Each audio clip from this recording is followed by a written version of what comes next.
Welcome back to the channel, everyone. This is Stefan on the French Cooking Academy. Now, if you ever wonder what to make for a little party, or like finger food, you get friends over coming for an aperitif or for a visit, well, you need to make something quick, you don't know what to make, I've got something for you, because today we're going to learn how to make some party food in the shape of mushroom and cheese tartlets. Tartlets are basically mini tarts, like mini quiches, and that we're going to fill with a simple mix of bechamel, mushrooms and cheese. So very straightforward, very simple to make, very few ingredients, and the perfect little finger food you need if you have a party at home. So let's start. The tartlet with the mushroom and cheese filling. A very simple recipe, but you may wonder, why do we have an Escoffier book towering over this? Well, this is simple as a reminder that tartlets, this little appetizer, were very common in the 1900s. And the Auguste Escoffier Guide Culinaire, if you don't know him, he was one of the fathers of French cooking. There was a lot of recipes on how to make these little tartlets, you see. And this is just one of the very basic ones, but there's some much more elaborate ones that can be learned and derived from that book. So just to give you a little bit of a backstory. Now, the tartlets are made out of two components. In the mold here, you're gonna have either shortcrust pastry or puff pastry, up to you, okay? And then a filling of choice. In this case, we're gonna make a bechamel. It's gonna be mixed with cheese and sauté mushrooms. So very straightforward. For the tartlet molds, if you're curious, they can be any size you want. I'm using a non-stick one with the removable bottom. And if you wonder, out of curiosity, these are about 4 inches and 10 centimeters in diameters. Now, we're not going to spend any time, by the way, talking about how to make the short crust pastry. This is what I'm going to be using, and how to blind bake, because this is something we've seen in previous videos. So I'll put some link in the video description for that. And we are going to concentrate on this. This is the filling we're going to use, a bechamel filling. Just to tell you again that bechamel is super versatile. You can do plenty of things. And so all the ingredients will be listed in the video description. As always, it all starts with the mise en place. I always tell you this before you do anything: prepare your ingredients.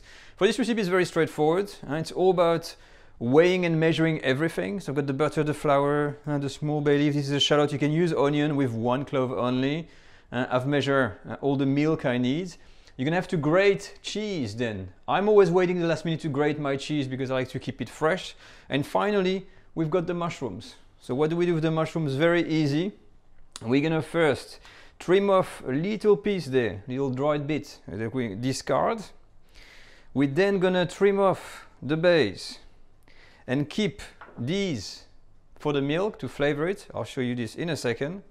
And then once you've got your mushrooms heads like this, all what we're gonna do here is to thinly slice them, okay? So very thin slices. You can use a bigger knife, a small knife, whatever. To give you an idea, this is the kinds of model, the slices we're gonna go for, and that's it for the mise en place. Very straightforward. Once your mise en place is ready, the first thing we're gonna do, of course, is the bechamel. The bechamel has 2 components. First, you make the roux, and then we've got the milk. We're gonna be using a cold roux with warm milk, so we need to start with a pan, and we're gonna be making the roux. So what we're gonna do here is to add the butter first, let it melt, and then add the flour in. My butter is now ready. I'm gonna put my flour. So remember, it's always the same, equal amount of butter and flour to make a roux. And now we're gonna mix. I'm using a mini whisk today because it's a really small proportion. And on low heat, you're gonna leave this to cook for 3 minutes, nothing more, nothing less. 3 minutes have passed. First thing I'm doing is to turn the heat off. I'm just gonna show you the consistency here. So it's starting to get a slight color. And because we want to have it with a little bit of color today, because we're doing mushrooms.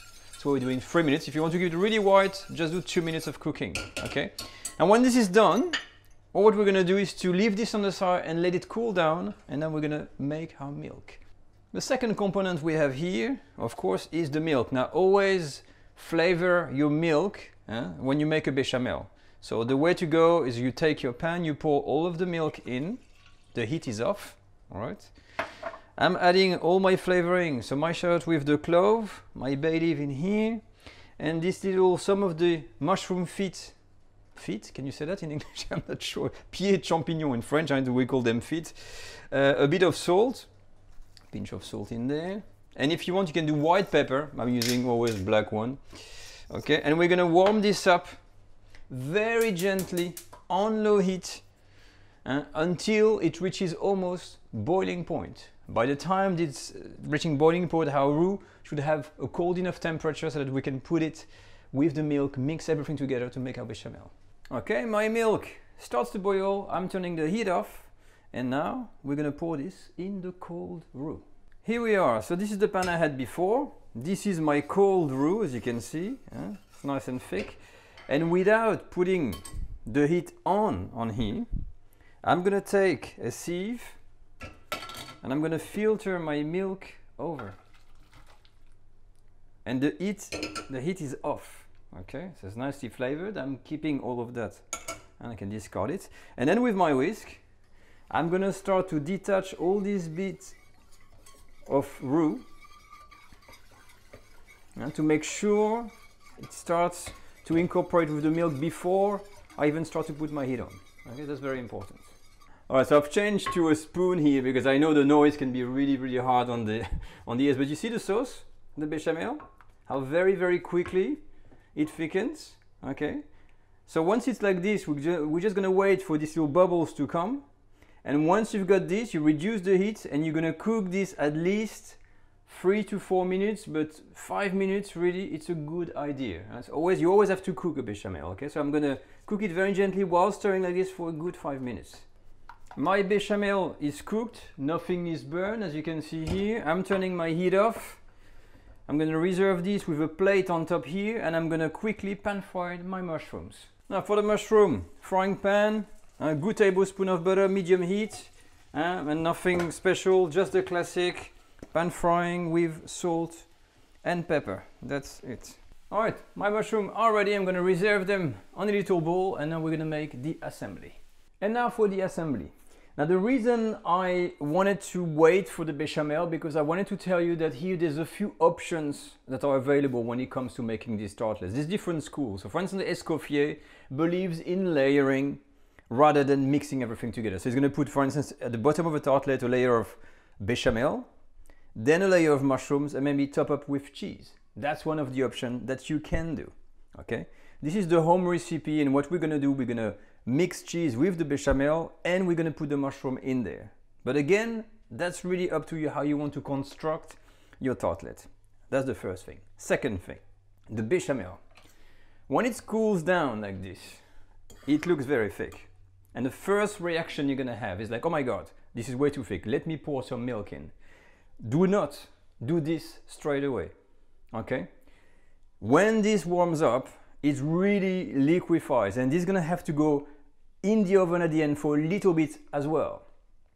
So keep in mind that if you have something too runny, it's going to overflow on the sides of the tartlets. So you want something that's going to be quite thick. So before doing anything, even if it's solidified a bit like this, we're going to turn the heat on very low, and we're going to start by warming up the bechamel and see what kind of consistency we have. All right. So I didn't add anything, and you've seen how thick that bechamel was, right? Just by warming it up, look at that. This is the real consistency when it's warm. So from here, when you've got your bechamel that's warm, we're gonna start to incorporate the cheese in. All my cheese is in, and look at this. I still have a nice runny consistency. So from here, when you've got everything, we're just gonna add all of the mushrooms in the sauce. All right, this is ready. It doesn't look super pretty like this, because it's the mix of the tart. So I'm going to turn my heat off, and of course what I'm going to do first here is to try a bit of that, because oh, well, trust me, the taste is there. So keep in mind, it is meant to be like this sticky because it's going to go in the oven, and if you eat it as a garnish, you want that consistency. It's not a sauce. And now let's make the tartlets. Now filling the tartlets is just a matter of putting whatever amount of filling you want. You can use the layering technique like I told you with Escoffier, when you put first the bechamel, but you just put amount of it, and you're gonna kind of equalize with a spoon. It's like a fruit tartlet, except that it's mushrooms, you see? And when that's done, we're gonna prep it up with a bit of breadcrumbs. Now for the breadcrumbs, a good practice is to use a plate. You don't put this on the baking sheet, yeah? You use a plate like this, and it's really a little bit of breadcrumbs. We don't want to cover like this, that's enough. And we're going to do the escoffier style to finish it off with a little bit of melted butter. And now for the last touch and the escoffier style, this needs to happen just before you put this into the oven. Nothing before. You can keep this in the fridge or on the side before the guests arrive, and when you're ready, melted butter is basically just melted butter in a pan. And this is escoffier style. It's always that spoon of butter before it goes into the oven. So you do the same for all the tartlets. And here we are, we're done. The indulgent little cheese and mushroom tartlets are ready to go in the oven. So the oven, 170 degrees. I'm going to use a fan grill, meaning the top element, and trying to grill the top like that. And it's just to warm up the crust, warm up the mix, and try to broil a little bit the breadcrumbs. That's it. You're not cooking anything, just warming it up. And here we are, the tartlets are out of the oven. The coloring is just there, just a little bit. All what needs to happen now is to put this on a tray, on a serving platter, a little bit of decoration, and you are done. You can put this on the table. And here we are. So with a little bit of decoration, here I've just had a little bit of parsley, some mushrooms, and I put this little towel. This is like the old days. They used to serve this on a plate with this kind of little towels like that. And well, this is how it looks like. You can decorate it the way you want. This one has got more mushroom on top. I've just put a bit of color. But what matters really is what's inside. So I've got one left on the side. Let's do a test. So to finish off, let's dissect a little bit that little tartlet. And this is without the decoration, so it looks a little bit boring. But what matters is really what's inside. And as you can see here, you see that layer of, ooh. So let me try that. Oh. Wow, let's zoom in. You feel the cheesiness, you feel the mushroom, you got that crust here just to give you a nice little bite. And this is really a beautiful snack. Actually, it really, really works. And really the addition of that topping here with the little butter makes it work perfectly.